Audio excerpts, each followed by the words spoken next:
జై వీరభద్రకు సార్ నమో నమ. ఇప్పుడు రివర్స్ టెండర్ ఒక ఫ్యాషన్ అయిపోయింది.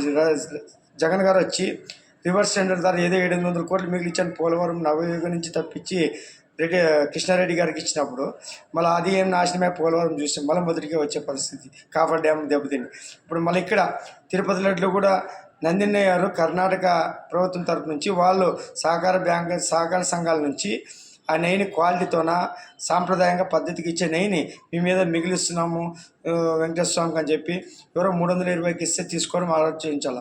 ఆయనే కైంకర్యాలకి ప్రసాదాల కోసము 1600 పైన పెట్టి నెయ్యి తెచ్చినప్పుడు మళ్ళీ 300 చిల్లరకి ఎంత నెయ్యి ఎంత క్వాలిటీ ఉంటుందని కూడా తెలుసుకొని అజ్ఞానంలో ఉన్నారా వైవి సుబ్బారెడ్డి గారు?